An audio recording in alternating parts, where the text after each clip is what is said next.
بسم الله الرحمن الرحيم وترى كثيرا منهم يسارعون في الإثم والعدوان وأكلهم السحت لبئس ما كانوا يعملون لولا ينهاهم الربانيون والأحبار عن قولهم الإثم وأكلهم السحت لبئس ما كانوا يصنعون۔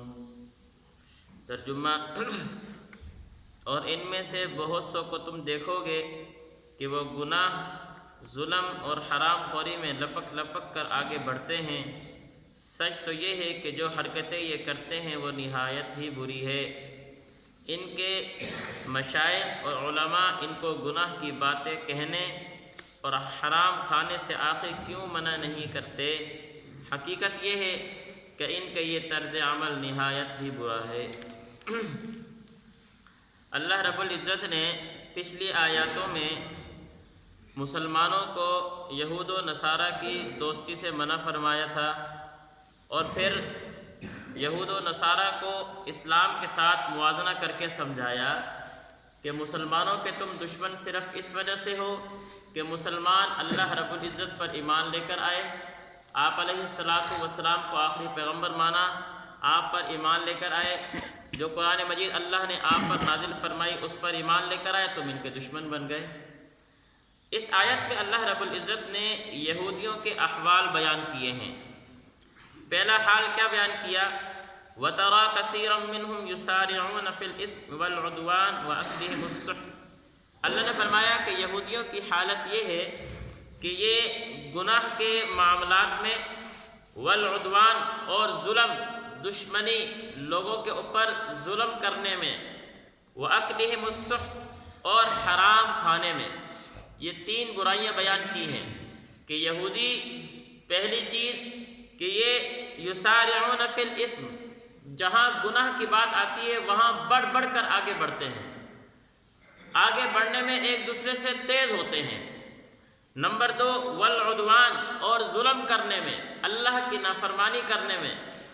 نمبر تین، واکلہم السحت اور حرام کھانے میں ایک دوسرے سے آگے بڑھتے ہیں۔ یسارعون کوشش کرتے ہیں آگے بڑھنے کی، یہ یہودیوں کا حال ہے۔ اللہ نے فرمایا لبئس ما کانوا یعملون، کتنی بری عادت ہے یہ، کتنی، بھئی انسان کا کام تو یہ ہے کہ انسان نیکی میں سبقت کرے۔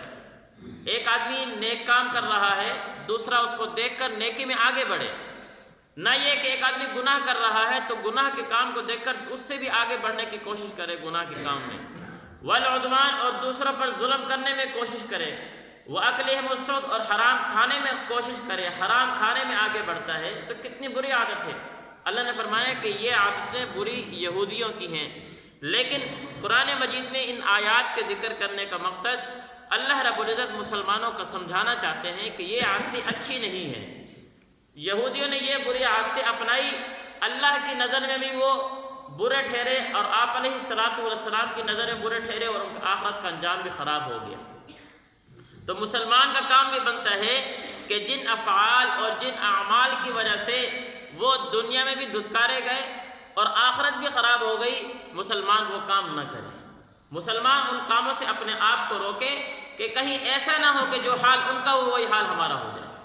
یہ سمجھایا جا رہا ہے لبئس ما کانوا یعملون، کہ جو حرکتیں یہ کر رہے ہیں وہ نہایت ہی بری ہے۔ لولا ینہاہم الربانیون، اور اس سے اگلی عادت، لولا ینہاہم الربانیون والاحبار عن قولہم الاثم، یہ تو یہودی لوگوں کی عادتیں تھی۔ یہودی علماء کی عادتیں یہ ہیں کہ یہ سرمایہ دار لوگوں کی وجہ سے اور مالدار لوگوں کی وجہ سے ان لوگوں کو نہ برائی سے روکتے ہیں، نہ ان کو بتاتے ہیں کہ یہ غلط ہے۔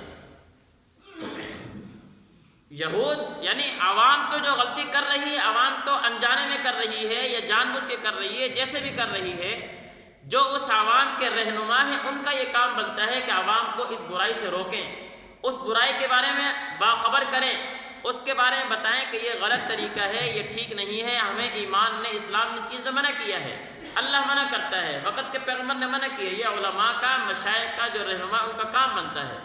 تو یہودی خود بھی برے کام کر رہے ہیں، اور جو یہودی میں جو ان کے علماء رہنما موجود ہیں وہ بھی ان کو برائی سے نہیں روکتے، اور معذرت کے ساتھ آج یہی مزاج ہمارا بن گیا ہے۔ میرے پڑوس میں، میرے محلے میں میرا بھائی اگر کوئی برا کام کر رہا ہے، کسی برے عادت میں وہ ملوث ہوا پڑا ہے، تو میں یہ سوچ کر خاموش رہتا ہوں، چھوڑو جی اس کا کام ہے، وہ جانے، اس نے کون سا میری قبر میں جانا ہے؟ نہیں، اس امت کی خصلت سب سے بڑی یہ ہے کہ یہ امت خود بھی نیک اعمال کرتی ہے، دوسروں کو نیک اعمال پر لے کر آتی ہے، خود بھی برائی سے روکتی ہے اور دوسروں کو بھی برائی سے روکنے پر حکم کرتی ہے، منع کرتی ہے دوسروں کو برائی سے۔ اور عجیب بات، سورۃ العصر میں اللہ رب العزت نے 4 صفات بیان کی ہیں۔ امام شافعی رحمۃ اللہ علیہ فرماتے ہیں کہ سورۃ العصر یہ آدھا دین ہے، یہ دین کا خلاصہ ہے۔ الا الذین آمنوا، ایمان لے کر آ جاؤ، وعملوا الصالحات، نیک اعمال اپنا لو، وتواصوا بالحق، حق پر چلتے رہو اور لوگوں کو حق کی تلقین کرتے رہو، لوگوں کو حق کی تلقین کرتے رہو، وتواصوا بالصبر، اور حق پر تلقین کرنے کی وجہ سے، حق پر چلنے کی وجہ سے کوئی مصیبت آ رہے اس مصیبت پر صبر کرو۔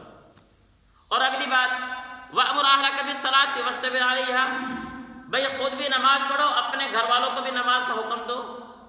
یا ایھا الذین آمنوا قوا انفسکم واہلیکم نارا، خود بھی آگ سے بچو، اپنے گھر والوں کو بھی آگ سے بچاؤ۔ یعنی اس امت کی خصلت یہ ہے کہ صرف خود اپنے آپ کو اعمال پر لے آنا یہ آپ کے نجات کے لیے کافی نہیں، خود بھی عمل کرنا ہے، دوسروں کو بھی عمل پر لے کر آنا ہے، خود بھی برائی سے روکنا ہے، دوسروں کو بھی برائی سے روکنا ہے۔ تو یہود کے علماء کی عادت یہ تھی کہ یہ لوگ خود بھی برائی سے نہیں روکتے تھے، اور مالدار، سرمایہ دار اور جو اچھے عہدے والے لوگ تھے ان کی وجہ سے کہ بھئی یہ ناراض نہ ہو جائیں، کہیں ہماری کیا ہے روزی میں لات نہ پڑ جائے، لوگوں کو برائی سے نہیں روکتے تھے اور برائی کا بتاتے بھی نہیں تھے۔ اللہ نے یہ بری خصلت بتائی ہے، لولا ینہاہم الربانیون، ان کے مشائخ اور علماء ان کو گناہ کی باتیں کہنے اور حرام کھانے سے آخر کیوں نہیں منع کرتے؟ یہ ان کا فرض بنتا ہے۔ وَأَكْلِهِمُ السُّحْتَ، اور حرام کھانے سے کیوں نہیں منع کرتے؟ اللہ نے فرمایا لَبِئْسَ مَا كَانُوا يَصْنَعُونَ، حقیقت بات یہ ہے کہ ان لوگوں کا یہ طرز عمل اچھا نہیں ہے۔ اس لیے کسی کو اس بات سے، برائی سے نہ روکنا کہ وہ ناراض ہو جائے گا۔ میرے گھر کا مسئلہ ہے، برادری کا مسئلہ ہے، خاندان کا مسئلہ ہے، دوست ہے، روٹ جائے گا، یہ بات بعد میں ہے۔ پہلی بات یہ ہے کہ میں اللہ رب العزت کے احکام کا پابند ہوں، رسول اللہ کے طریقے پر چلنے کا پابند ہوں، میں مسلمان ہوں۔ خاندانی برادری بعد میں ہے، کل قیامت کو اللہ کی بارگاہ جب لگے گی تو وہاں پر یہ خاندان کام نہیں آئیں گے، وہاں پر اعمال کام آئیں گے۔ وہ تو قرآن نے صاحب کہا یوم یفر المرء من اخیہ وامہ وابیہ وصاحبتہ وبنیہ، نہ دوست ہے، نہ ماں ہے، نہ بھائی ہے، نہ باپ، کوئی بھی نہیں آئے گا۔ ایک نیکی کے لیے بھی ماں کے پاس جاؤ گے وہ بھی انکار کر دے گی، باپ بھی انکار کر دے گا، بھائی بھی، دوست بھی انکار کر دے گا۔ ساری دوستی یہ جتنی اچھی ہوتی ہے مٹی کے تک ہوتی ہے، قبر تک ہوتی ہے، قبر میں دفن کر دیا بس، اس کے بعد رات بھی وہاں کوئی نہیں گزارتا، رات کی بات ہے 1 منٹ وہاں کوئی گزارنے کے لیے تیار نہیں ہو، چلو جی دیر ہو رہی ہے، کام کرنے ہیں، اور بھی کام ہے، پیچھے مہمان آئے ہوئے ہیں، سب چھوڑ چھاڑ کر آ جاتے ہیں کہ وہاں تو اب عمل کام آنے والا ہے۔ اس لیے اعمال کو اپنانے کی انسان کوشش کرے اور اللہ رب العزت کے احکامات پر، رسول اللہ صلی اللہ علیہ وسلم کے طریقے پر چلنے کی کوشش کرے۔ اللہ ہمیں سمجھنے کی توفیق نصیب فرما دے۔ آج پروگرام بھی ہے، کل بھی اعلان کیا تھا، اس پروگرام کے حوالے سے بھرپور طریقے سے کوشش فرمائیں، شرکت کریں، دعوت دیں، اپنے کاموں کو جو ہے کم کر کے، مصروفیات کو کم کر کے مغرب کی نماز یہاں آ کر پڑھیں تاکہ اس پروگرام میں ہم بھرپور طریقے سے شرکت کریں، کامیاب کر سکیں۔ اللہ عمل کی توفیق نصیب فرمائے۔ کل سے عشاء کی نماز انشاءاللہ 6 بجے